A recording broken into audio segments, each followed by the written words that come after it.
murakaza neza kuri televiziyo isoko y'ubuzima. Twongeye kubifuriza Noheli nziza n'umwaka mushya muhire. Bakunze y'isoko y'ubuzima TV, muribuka ko ubushize twaganiriye ku kiganiro gisobanura neza uburyo wabara ukwezi k'umugore. Twize kubara iminsi igize ukwezi k'umugore. Ubu rero twabateguriye kubara ya minsi igize ukwezi k'umugore, kumenya ngo ni ryari n'abandi mu gihe cy'uburumbuke, ni ryari n'abandi mu gihe gisanzwe, ndetse kandi n'igihe cy'imihango. Igihe cy'imihango cy'urakizi, ese ni ryari n'abandi mu gihe gisanzwe, atari cya gihe cy'isama, atari cya gihe umuntu aba ashobora gukora imibonano mpuzabitsina akaba yasama, kimwe twita periode d'ovulation. Cya gihe tuvuga ko umuntu ari mu gihe cyo kugira gute, cyo kwirinda imibonano mpuzabitsina idakingiye kugira ngo adasama cyangwa se adatwara inda, cyangwa se umusore adatera inda. Icyo gihe rero ubu ngubu tugiye kuganira. Ubwo duheruka mwongere munyibutse, twaganiriye ko ukwezi k'umugore gutangira ku munsi yaboneyeho imihango, kukarangira ku munsi ubanzirizaho uwo azaboneraho indi mihango. Wowe rero mukobwa, wowe mugore, cyangwa se wowe musore ufite umukunzi, nawe mugabo ufite umugore wawe ukaba ushaka kumubarira, ese warabaze neza ubona ukwezi k'umugore wawe iminsi kugize ni ingahe?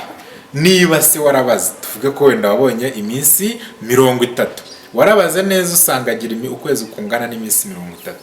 Uwo minsi 30 rero niyo tugiye kubariraho niba ari umuntu ugira ukwezi kudahinduka. Ukwezi guhinduka nako tuzakubigisha mu kindi kiganiro kugira ngo biborohere kubyumva, biborohere kubikurikirana, biborohere kubyiga. Yego, turabakunda cyane. Muri kumwe nanjye Janvier Haganimana. Murakaza neza rero, turarebye dusanga umugore cyangwa se umukobwa igihe ukwezi kwe yabaze yasanze kugira iminsi 30 idahinduka. Mu gihe cy'amezi 6 akurikiranye yagiye abara, yagiye areba agasanga birangana n'iminsi 30. Iyo minsi 30 rero reka tuyandike hano. Iyo minsi 30 ngiye aha ngaha. Hanyuma rero mukunzi w'isoko y'ubuzima, nyuma icyo nakubwira nuko hari igice kigira iminsi 14 ihoraho ku mugore uwo ari we wese, no ku minsi yaba agira ukwezi kuko kwaba kungana kose. Igice kidahinduka rero ni igice cya nyuma y'uko igi risohoka. Iyo risohotse kuva uwo munsi kugeza ubonye imihango harimo iminsi 14. Iyo minsi rero kuko yo idahinduka niyo twifashisha kumenya igihe wazagira mu mihango. Niba ukwezi kwawe kugira iminsi 30, uzahita umenya ngo nuramuka ugiye mu mihango y'ukundi kwezi, kuko uzaba utangiye ukwezi gukurikiyeho. Ukwezi n'uzaba ukurangije, uzahita umenya ngo mu minsi 14 ishize nibwo igi ryanjye ryari ryarekuwe. Nibwo umurerantanga uzaba warekuye igi, intanga yanjye ikajya mu muyoborantanga gutegereza intangangabo. Icyo gihe rero nicyo twita periode d'ovulation. Icyo gihe wari ukirimo. Bivuze ngo mu minsi 30 igize ukwezi kwawe ukuyemo 14, turafite 30 dukuremo 14, tubona iminsi 16. Bivuze ngo ku munsi wa 16 ku munsi wa 16 w'ukwezi kwawe nibwo igi ryawe ryasohotse, nibwo iyo intanga yawe yasohotse, nibwo umurerantanga warekuye intanga yawe uyohereza mu muyoborantanga kugira ngo utegereze intangangabo. Bivuze ko icyo gihe nibwo wari muri ya periode twita ovulation, ya periode umuntu asamamo. Uwo mugore musore wabereye umukunzi wawe, menya ko icyo gihe aribwo yari mu gihe cy'isama. Niba utangiye rero kumenya ukuntu babibara sasa, ubu ngubu tubonye ku munsi wa 16 ku muntu w'iminsi ugira ukwezi kungana n'iminsi 30 nibwo igi rye risohoka. Ariko mbere y'uko igi risohoka, intangangabo y'ubwayo iba yifitemo ubushobozi bwo kumara iminsi 3 ingana n'amasaha 72. amasaha 72 niyo ubushakashatsi bugaragaza ko intangangabo cyangwa se sperm zigisohoka mu mugabo zishobora kwinjira zishaka zigira ngo zijye aho igi ry'umugore cyangwa se intangangore iba yagiye iyo yamaze gukura yasohotse, umugore ari muri ovulation. Hahandi rero intangangabo zijya niho zitegerereza, zo zishobora kumara iminsi 3. Bivuze ngo kuri uyu munsi wa 16 uzaba wagiye muri periode d'ovulation, uzaba uri mu gihe cy'isama ukuyemo iminsi 3, kuko ukoze imibonano mbere ho iminsi 3 ushobora gusama, mbere ho amasaha 72 ushobora gusama. Tureta dufata 16 dukuremo 3, nidukuramo 3 turabona 13. Bivuze ngo kuva ku munsi wa 13 iyo ukora imibonano mpuzabitsina idakingiye, intangangabo yari kuzagenda ikajya mu muyoborantanga y'umugore ikibikayo igategereza ko intangangore isohoka. Intangangore yaba itasohotse, ubwo nazo ubwazo zitazigenda zikiabsorba zikaba zahinduka ibinure, umugore zikaba ziri mu muyoborantanga y'umugore. Hanyuma rero intangangore nayo iyisohotse ubwayo, iyo imaze gusohoka ishobora kumara amasaha 48. Ubushakashatsi bwinshi buri kugaragaza ko ishobora kumara amasaha 28, ariko ubundi kuva ku masaha 12 kugera kuri 48 ukoze imibonano mpuzabitsina idakingiye wahita usama, kuko intangangore iba yasohotse. No kuvuga ngo ya minsi kuri wa munsi wawe wa 16 nibwo intangangore yarekuwe. Niba imaze kurekurwa rero ikaba ifite ubushobozi bwo kubaho mu gihe cy'amasaha 48.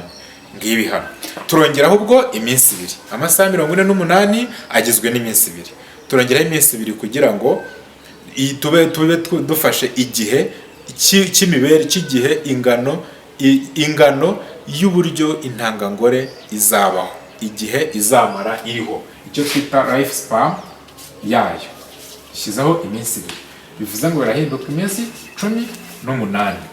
Bivuze ngo kugira ngo umugore w'iminsi 30 idahinduka aba ari mu gihe cye cy'uburumbuke, igihe cye cy'isama, icyo twita fertile period, nuko nukuva ku munsi wa 13 urimo kugeza ku munsi wa 18 nawo urimo.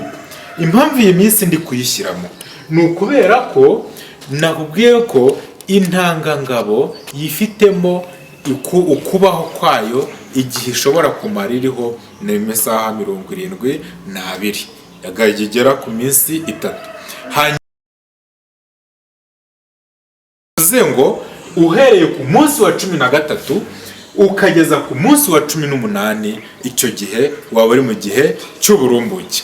Tugiye kwakira rero umuvandimwe hano uje agiye kudufasha, hanyuma abe yanababariza ibibazo, abe yabasha no kubabariza kubera ko abizi neza ikibazo cyose mushobora kugira.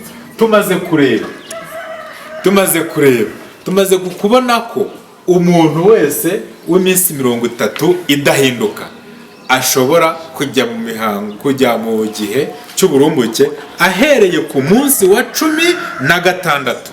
Hanyuma niba ashobora kujya mu gihe cy'uburumbuke ku munsi wa 16, intangangabo ikaba yifitemo kuzamara iminsi 3 ari amasaha 72, izategereza ya ntangangore isohoke. Nimara gusohoka yarekuwe, bivuze ngo bizahita bihura bihite birema iki umwana. Ibyo rero bakunze Isoko y'Ubuzima TV nibyo twita igihe cyawe cy'uburumbuke. Bivuze ngo niba ujya mu mihango iminsi wenda 5, kuva ku munsi wa mbere kugera ku munsi wa 5 uzaba uri mu gihe cy'imihango. Kuva ku munsi wa 6 kuzageza ku munsi wa 12 uzaba uri mu gihe gisanzwe. Kuva ku munsi wa 3 uzaba intangangabo iramutse yinjiye mu miyoborantanga yawe, ishobora kuzaza igategereza, za ntanga zategereza zigasanga intanga yawe, intanga wowe mugore, intangangore ikazaza izihasanga. uhereye ku munsi wa 13 tuzakita fertile period cyangwa se ovulatory period, icya gihe ushobora kuba wasamamo. Hanyuma kuva ku munsi wa 13 kugeza ku munsi wa 18 nibwo nicyo gihe cyawe cyo gusama. Kuva ku munsi rero wa 18 nanone uzajya mu gihe gisanzwe kugeza ku munsi wa 30. Ahangaha uzaba uri mu gihe gisanzwe. Hanyuma nutangira umunsi kuwa 31 uzaba ugiye mu kundi kwezi, uzahita utangira ukwezi kundi unakutangire ukubarira. Akunze ibisoko y'ubuzima TV rero, kugira ngo umenye igihe cyawe nuko nguko wabigenza ku muntu ugira ukwezi kudahinduka. Niba ukwezi kwawe kudahindagurika ukaba kugira iminsi 30, urabimenya ko uko kwezi kwawe uzaba kugira ibice bitatu. Hari igihe gisanzwe, hakaba igihe cy'imihango, n'igihe ushobora kuba wagira gute waba ukisama ryawe. Bivuze ngo umunsi wawe wa mbere uzahera hano ugere hano ku munsi wa 30. Tuvuga umunsi wa 16 nibwo intanga yawe izasohoka. Kuva ku munsi wa mbere kugeza ku munsi wa 5 ahangaha uzaba uri mu gihe cy'imihango. Kuva ku munsi wa 5 kugeza ku munsi wa 13 nk'uko nabibabwiye, 13 uzaba uri mu gihe ku munsi wa 12 uzaba uri mu gihe gisanzwe. None umunsi wa 13 uramutse ukoze imibonano mpuzabitsina y'intanga ngabo yagenda igategereza intanga yawe, ku munsi wa 16 yasohoka, intanga yawe igahita igira gute, igahita irema umwana, bigahita bikorana. Hanyuma kuko intanga yawe ishobora kumara wenda iminsi 2 cyangwa se 48 ikiriho itarapfa, bivuze ngo kugera ku munsi wa 18 iki gihe cyawe kizaba ari igihe cy'uburumbuke, icyo twita igihe cy'uburumbuke, fertile period. Hanyuma kuva ku munsi wa 19 kugeza ku wa 30 usubiye mu gihe gisanzwe. Bakunze rero y'isoko y'ubuzima TV, ndabashimiye cyane kandi ndanyuzwe kandi nishimiye ko mubyumvise. Iki ni ikiganiro cya kabiri cy'uburyo wamenya ukwezi k'umugore. Ndakwinginze kora subscribe, ejo ikindi kiganiro kizaza utazakibura. Uramutse ukibona iki kiganiro ukaba warakoze subscribe, icyo gihe kizahita kijya kiza ujye uhita ubona message ko twatanze. Mwitegure rero, niba binagoye mufate amakaye. Ikindi dufite groupe ya WhatsApp y'abakunzi b'isoko y'ubuzima TV, nayo watwandikira tukaguha linki ukinjira. Hanyuma rero ugerageze usharinge bagenzi bawe, ubabwire nabo ubwabo, bagenzi bawe babwire nabo batangire bige. Kwiga no guhozaho.